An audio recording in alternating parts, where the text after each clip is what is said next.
সুতার এক প্রান্ত ডান পায়ে চেপে ধরে আরেক প্রান্তে লাগানো সুইয়ে ফুল গুজে দেন। এরপর বাম হাতে দিয়ে সুই মুখে চেপে ফুলগুলো উপর থেকে নিচে পর্যন্ত সাজান। এভাবেই ফুলে ফুলে তৈরি হয় প্রিয়জনের মুখে হাসি ফোটানো প্রেমের মালা।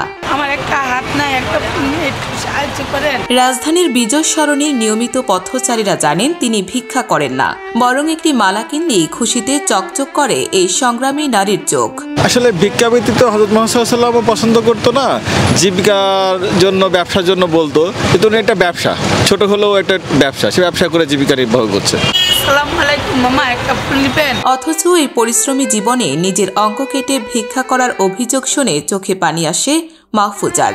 অনেকেই অনেক গাড়ির থেকে এখনো বলে ইচ্ছাকৃতভাবে হাত কেটে এসে ব্যবসা করার লেখা, ভিক্ষা করার লেখা। একটা মানুষের অঙ্গ যখন না থাকে তখন সেই বুঝে যে সেই অঙ্গটার মর্মতাটা কি। আত্মসম্মান নিয়ে বাঁচিতে এক হাতে ফুলের মালা বিক্রি করেন মাহফুজা। রোদ বৃষ্টি কিংবা ঘন কুয়াশার দিনেও জীবনের চাকা ঘোরাতে রাজপথে চষে বেড়ান এই নারী।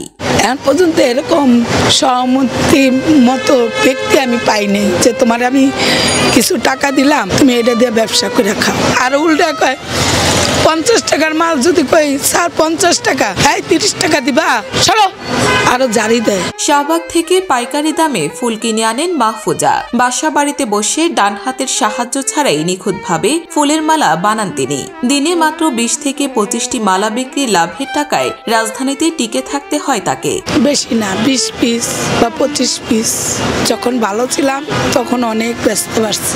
অসহায় দরিদ্র মানুষদের অঙ্গহানিকে পুঁজি করে যেখানে ভিক্ষাবৃত্তিকে পেশা হিসেবে বেছে নেন অনেকে, সেখানে মাহফুজা যেন স্রোতের বিপরীতে চলা এক সংগ্রামী পথিকৃত। ভিক্ষা নয়, কাজ করে জীবিকা নির্বাহ করাকে সম্মানের মনে করেন তিনি। আসলে কি ভিক্ষা করাটা নিজের বিবেকেই বাধা খায়। আমাদের ইসলাম ধর্মের মধ্যে আছে নবীর শিক্ষা, করোনা ভিক্ষা।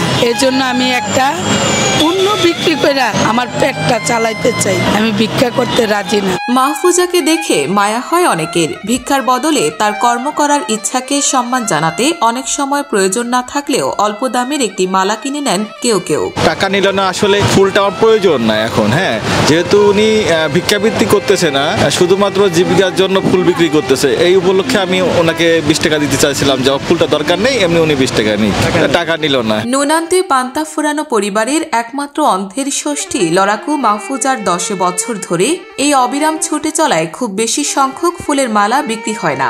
যা হয় তা দিয়ে একবেলা খেয়ে তো আরেক বেলা উপোস থাকতে হয়। ওষুধ কেনার টাকাও জোটে না কোনোদিন। বেশি না, 20 পিস বা 25 পিস এরকম। যখন ভালো ছিলাম তখন অনেক ব্যস্ত পারছি। প্রতিদিন 50 টাকা 60 টাকা, 50 টাকা 60 টাকা কি দিন চলে? আমার তো চালানোর মতো কেউ নাই।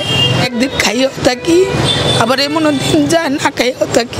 মাইয়া যতটুক পারে 50 টাকা 60 টাকা, হয়তো 5টা মালা, হয়তো 10টা মালা এরকম বেচা ও আবার আয়া পড়ে। এ দিয়ে আমরা কোনো রকম চলি, এ দিয়ে কোনো রকম দিন যায়। ফুলের সুঘ্রাণ ছড়িয়ে দিতে রাজপথে ট্রাকের ধাক্কায় যে মালিনীর ডান হাত কাটা পড়ে, সে রাজপথই যেন তার নিত্যদিনের আয় রোজগারের প্রধান চালিকা শক্তি। হাজারো গাড়ির ভিড়ে মাহফুজা নামক 2 চাকার গাড়িও থেমে থাকে না। আমি এই হকারের জীবন আইসে আমার হাতটা গেছে।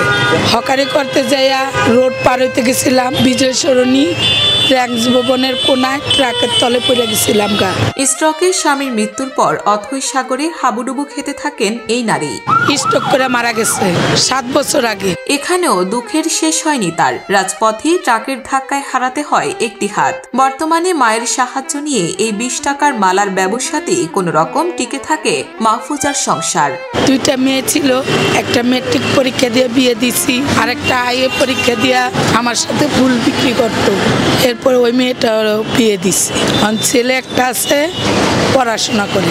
অনেক সময় ভুয়া প্রতিবন্ধী সাজা ভিক্ষুকদের জন্য পুলিশি হয়রানির শিকার হতে হয় মাহফুজাদের। নম্র, ভদ্র ও কর্মোদ্যম এসব খেটে খাওয়া নারীদের জন্য সরকারি ও বেসরকারিভাবে এগিয়ে আসা উচিত বলে মনে করেন সাধারণ নাগরিকেরা। অনেকে দেখা যায় ভালো লোকরা ভিক্ষা করে, ওনাকে তারা আপনার আইনত ব্যবস্থা নিয়ে ধরে নিয়ে যায়, পাশাপাশি যারা প্রতিবন্ধী তাকেও নিয়ে যায়। সমাজে যারা বিত্তবান মানুষ আছে তাদেরকে এই প্রতিবন্ধী বা যারা দুস্থ মানুষ আছে তাদের পাশা একটু হেল্পিং হ্যান্ড, সাপোর্টিং হ্যান্ড, যদি তাদেরকে একটা ছোটোখাটো বিজনেসের জন্য কিছু অ্যামাউন্ট দিয়ে একটা বিজনেস দাঁড় করাই দিতে পারে। সেটা দেখা গেলো একটা দোকানে হচ্ছে ফুল বিক্রি হোক বা আপনার একটা সিগারেট বা বিড়ি সিগারেট বা যে কোনো একটা দোকানে কিন্তু বিক্রি করতে পারে। কংক্রিটের জঞ্জালে ভ্রাম্যমান ফুলের সুবাস ছড়িয়ে মাতোয়ারা করে রাখা সুন্দরের ফেরিওয়ালাদের সাথে খারাপ আচরণের তালিকা যেন অনেক দীর্ঘ। কোটি টাকার গাড়ির চকচকে গ্লাসের জানালা খুলে চিরতরে এক হাত হারানো মাহফুজাকে যখন বলা হয় হাত কেটে প্রতিবন্ধী হওয়ার ভান ধরছে, তখন যেন আকাশে জমাট বাঁধা কালো মেঘগুলো বেদনার জল হয়ে ধূলিময় রাজপথের চিবুক বেয়ে পড়তে থাকে।